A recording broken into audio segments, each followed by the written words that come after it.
நம்ம தினமும் சிறுதானிய உணவை எடுத்துக்கிறதுனால ஏகப்பட்ட பயன்கள் இருக்கு. அதுல கிளைசெமிக் இண்டெக்ஸ் லெவல் ரொம்ப கம்மியா இருக்கு. தினை, சாம, வரகு, பனிவரகு அதுல எல்லாத்துலயும் 52.5 தான் கிளைசெமிக் இண்டெக்ஸ் லெவல் இருக்கு. அதுவே அரிசி பாத்தீங்கன்னா 66 இருக்கு. சோ சுகர் பேஷண்ட்டுக்கு சிறுதானிய உணவுகள் ரொம்ப ரொம்ப நல்லது. ராகில பொறுத்த வரைக்கும் 54ல இருந்து 66 கிளைசெமிக் இண்டெக்ஸ் இருக்கு. ஆனா அதுல ஏகப்பட்ட ஃபைபர்ஸ் இருக்கறனால நம்ம சாப்பிடுற உணவை பொறுமையா ஜீரணமாகும் ஃபுல்லா. சோ தட் சுகர் லெவல் உங்களுக்கு ஏறாம பாத்துக்கும். அடுத்தது அதுல ஏகப்பட்ட நியூட்ரியன்ஸ் இருக்கு. சோளத்துல பாத்தீங்கன்னா ஏகப்பட்ட புரோட்டீன் இருக்கு. குறிப்பா ப்ரோலாமின் ஒரு என்சைம் இருக்கு. அது உங்களுக்கு மசில் பில்டிங்க்கு உதவியா இருக்கும்.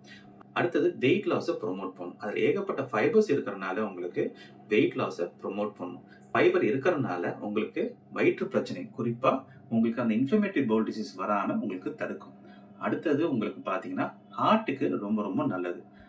இருதய துடிப்பை அது சீர்படுத்தும். அதே மாதிரி வைட்டமின் B3 அதிகமா இருக்கறனால ஹார்ட் ப்ராப்ளம் வராம தடுக்க முடியும்.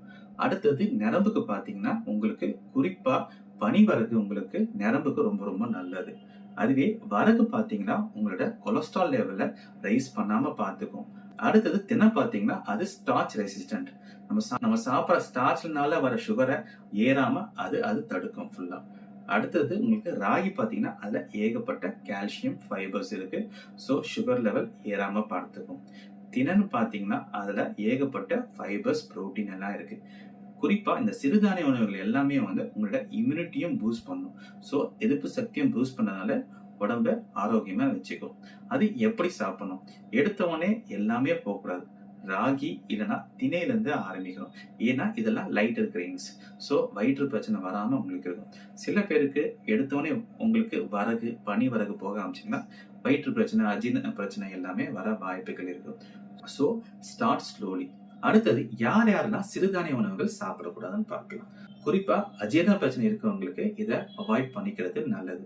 சில தைராய்டு பேஷண்ட்டுக்கும் அவாய்ட் பண்ணிக்கிறது நல்லது. மில்லட்ஸ் சாப்பிட்றதுனால அயோடின் அப்சார்ப்ஷன் தடுக்கிறதுனால மில்லட்ஸ் அவாய்ட் பண்ணுங்கன்னு சொல்றாங்க. ஒன்னர் ஸ்கூல் ஆஃப் தாட் அதெல்லாம் இல்லைன்னு சொல்றாங்க. ஸோ நீங்க சாப்பிடும் போது தைராய்டு ஹார்மோன் லெவல் மாற்றங்கள் இருந்துச்சுன்னா கண்டிப்பா அவாய்ட் பண்ணிக்கிறது நல்லது. ஸோ கண்டிப்பா அரிசிக்கு பதிலாக மில்லட்ஸை ஆரம்பிக்கிறது ரொம்ப ரொம்ப பயனுள்ளதா இருக்கும்.